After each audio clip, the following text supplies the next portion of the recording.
SK스가 이런 이야기를 했더라고요.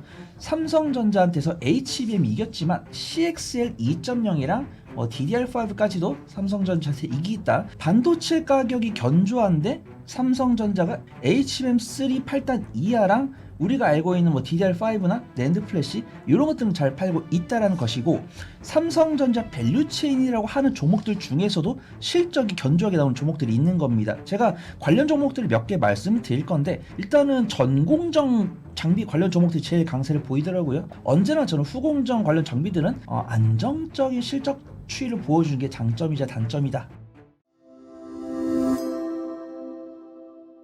반도체 시간들이 왔습니다. 반도체 글로벌도 좋고요. 삼성전자, 하이닉스 다 긍정적이고, 우리가 이제 고무적으로 볼 게 소부장입니다. 그죠? 맞습니다. 그동안 지난번에 SK 하이닉스가 갈 때는 하이닉스의 동생들 몇 명, 한미반도체, 그죠? 네. 이스페타시스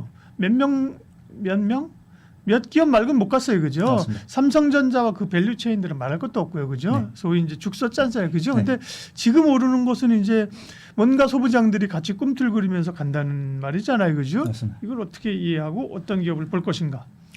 네, 사실은 시장의 변화가 최근 급속도로 변한 것 같습니다. 저 역시도 이제 한 달 번씩 말씀을 드리면서 제가 저번 달에 무슨 이야기를 들었는지 저저번 달에 무슨 이야기를 들었는지 파악을 하고 오거든요. 근데 보통은 SK하이닉스를 사셔라, SK하이닉스 밸류체인을 사셔라, 삼성전자를 사셔라 이런 말씀까지 드렸었는데, 삼성전자 밸류체인을 사셔라 이런 말씀은 제가 드린 적이 별로 없는 것 같아요. 근데 안타깝게도 제가 이 방송 준비를 하면서 삼성전자 관련 종목들이 움직였으면 좋겠는데, 삼성전자 관련 종목들이 움직인 지가 한 2주가 넘어가지고 이 편집본을 보신 분들은 무턱대고 매수하셨다가는 조금 박스권 중단 매수 좀 물릴 수 있으니까 분할 매수해 보시면 좋을 것 같다라고 판단되고 있고요. 삼성전자 이번 3분기 실적 발표가, 이 삼성전자 3분기 실적 발표에 대한 기대감이 이 삼성전자 밸류체인 소부장 기업들한테 정말 좋은 기대감을 줬다라고 판단하고 있고요.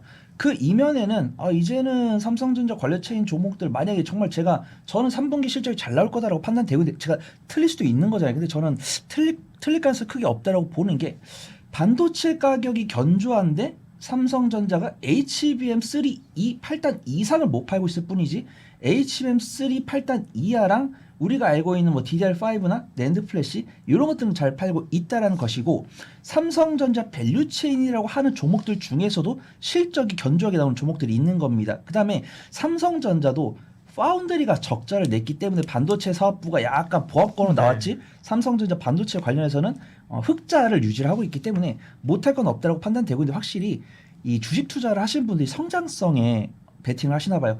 이 기업들이 실적이 잘 나오고 주가 수익비율이 5가 안 된다고 제가 목나 불러도 외국인과 괜히 안 사면 안 오르는 겁니다. 근데 삼성전자가 만들고 있는 이 D램이나 DDR5나 낸드 플래시에 대해서 엔비디아나 다른 GPU 기업들이 HBF에 대한 관심을 주다 보니까 삼성전자에 대한 실적이 퍼포먼스 나올 수 있다고 판단되고 있고, 삼성전자 밸류체인 관련 종목들이 수주 공시를 하다 보니까 그 기대감이 있는 거다라고 판단되고 있고요. 제가 관련 종목들을 몇 개 말씀을 드릴 건데, 매매 관점 접근할 수 있는 종목과 그 다음에 분할 매수했을 때 수익 관점으로 수익 낼 수 있는 종목은 있어 보인다, 그렇게 판단해 보도록 하겠습니다. 소부장이 이제 움직이기 시작한다라는 그 질문을 드렸는데, 결국은 삼성전자 밸류체인을 얘기하셨어요, 그죠? 그게 포인트라는 거죠. 주임은 삼벨체인가? 삼성전자 밸류체인, 삼벨체.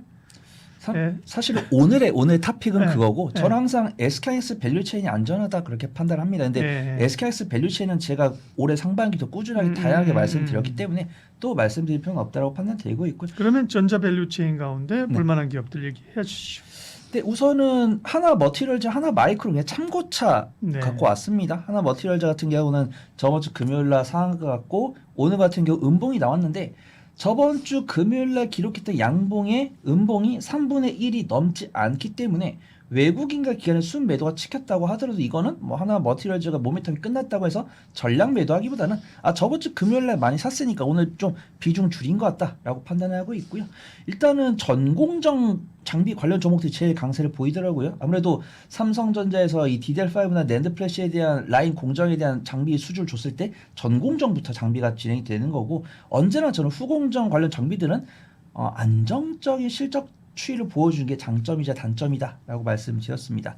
그다음에 이 하나 머티리얼즈의 이제 최대 주주 하나 마이크론인데 이 하나 마이크론이 저는 사실 SKS 밸류체인이다라고 보고 있거든요. 근데 이 하나 마이크론이 베트남에 공장이 있습니다. 근데 이 베트남 공장이 삼성전자의 이 후공정 패키징 사업을 영위를 하고 있었는데 이 삼성전자가 자신들 실적이 개선되고 있고 자신들도 뭐 CXL이라든가 이런 쪽에서 반격을 하다 보니까 이제 패키징 수주를 줬는데 그 수주를 하나 마이크론 할 거다라고 보고 있습니다. 그래서 제가 이 리스트에는 두산 테스나를 안 넣었지만 네. 두산 테스나 같은 경우는 이미 7월 말부터 움직이고 있고 그다음에 하나 마이크론이 이제 저번 주부터 움직이기 시작했으니까 삼성전자 파운드리에서 가장 역시 파운드리 이 후공정 패키징은 두산 테스나지만 하나 마이크론 새로 집중하게 됐구나 이렇게 판단하시면 좋을 것 같습니다.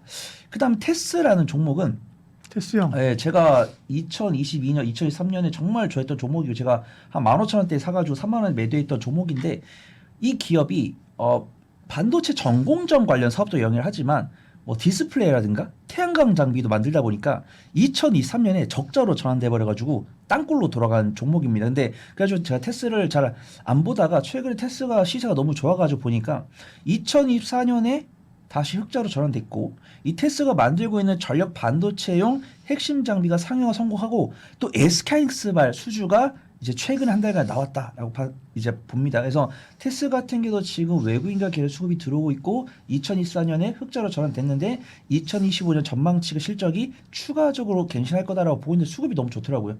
일봉 차트도 괜찮고 수급도 너무 좋은데 일간 변수가 너무 크니까 변동성을 감당할 수 있는 분들만 좀 보시면 좋을 것 같고 그나마 제가 안전하게 좀 움직일 수 있는 종목은 한솔케미칼이랑 유진테크를 보고 있는데 네. 제가 오늘 탑픽으로는 유진테크 보고 있습니다. 사실은 이게 안 오른 종목을 찾기가 힘들더라고요. 우리가 반도체라고 하면 반도체 장비, 뭐 반도체 완성체, 뭐 HBM, 뭐 시스템 반도체, 뭐 CXL 이런 식으로 뭐 섹터 여러 개 나오는데 종목들은 대부분 다 중복이 됩니다. 근데 사실은 최근 저번 주 수요일부터 오늘까지 음봉인 종목이 없더라고요. 그래서 안타깝게도 양봉인 종목 소개를 드려서 손 팀장 지금 올라간 종목 따라잡으라는 거냐 이렇게 해석할 수도 있는데 안타깝게도 떨어진 종목이 없다. 양봉인 종목밖에 없는데 그중에 좀 덜 올랐고 앞으로도 추가적인 상승 가능성이 있는 종목을 소개를 드린 건데 한솔케미칼 같은 경우는 아시는 분들께서 아시더라고요. 어떤 반도체 소재 중에서 소재죠. 네, 이제 과산수소를 이용한 반도체 소재인데 소재 기업들이 실적 변동성이 크잖아요, 박사님. 근데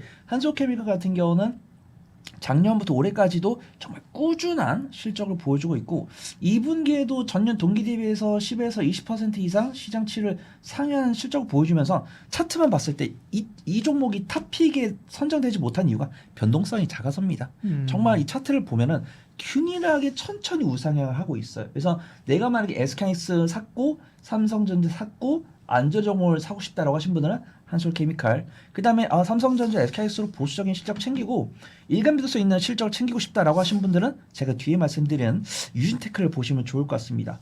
유진테크 하면은 사실 삼성전자 밸류체인 중에서 전공정 쪽에서 가장 친근한 종목이다라고 볼 수 있고 제가 앞에서 말씀드린 것처럼 D램과 낸드 플래시 중에서 D램 수요는 이미 넘쳐가지고 공급이 부족한 상황이고 그 다음에 이제 D램이 다 팔려 나가니까 이제 낸드 플래시마저도 수요가 폭증해가지고 공급이 부족해지는 게 아니냐 이런 상황입니다. 그래서 유진테크 같은 경우 그 중에서도 이제 D램 전공정용 장비를 만들고 있는데 이제 삼성전자 매출뿐만 아니라 이제 SK하이닉스가 이런 이야기를 했더라고요.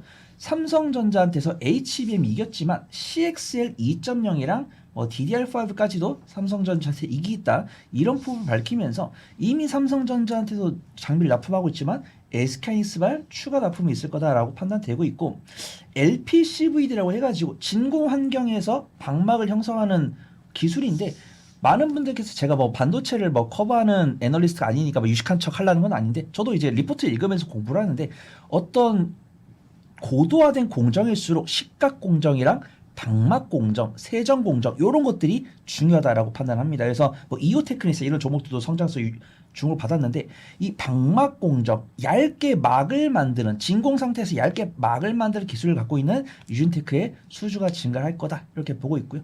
다행히도 저번 주 금요일날 외국인과 기관의 쌍끌 순매수에 나온 다음에 오늘은 기관의 단기 차익이 나왔지만 제가 유진테크 말씀드린다고 해서 편집본 들어왔을 때 바짝 사가지고 뭐 일주일 안에 뭐 10% 이런 관점이 아니고 유지테크 같은 경우는 물론 지금 사가지고 10월 8일 이전에 삼성전자 흐름 보면서 이제 밸류체인 효과 보면서 만약 10에서 15% 이상 슈팅이 나오면 그때 분할 매도하고 나중에 삼성전자 실적 발표하더라도 삼성전자의 혹은 SK하이닉스의 수주가 지속됐을 때는 또다시 눌림목을 살 수 있는 종목으로 판단돼가지고 오늘의 탑핑은 제가 유진테크 소개해드린다. 그렇게 말씀드리도록 하겠습니다. 소부장 중에서는 여러 관점이 있을 수 있죠. 근데 오늘은 소부장 중에서 삼성전자 밸류체인으로 하나 머티리얼스, 하나 마이크론, 테스형, 그다음에 소재 가운데 한솔케미칼도 말씀하셨고 네.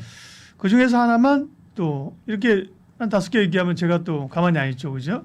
고르시라고요. 네, 한두 그런 개. 데가 있습니다. 뭐 10몇 개 뿌려놓고 다 올라갔다. 네, 아닙니다. 그래서 저는 하나 찍습니다. 유진테크를 우리 삼성전자 소부장의 탑픽 종목으로 꼽으셨습니다. 손여로 팀장님 함께했습니다. 고맙습니다. 감사합니다. 주식 투자는 타이밍이 생명. MTN 투자학교, 기술적 분석, 실전 투자는 MTN 투자학교, 투자 기법 나도 만들 수 있을까? MTN 투자학교, 해외 투자 혼자는 힘들어. MTN 투자학교. AI를 활용한 실전 투자 교육까지 책임집니다. MTN 투자학교. 실전 투자 종합반 2기 많은 신청 바랍니다.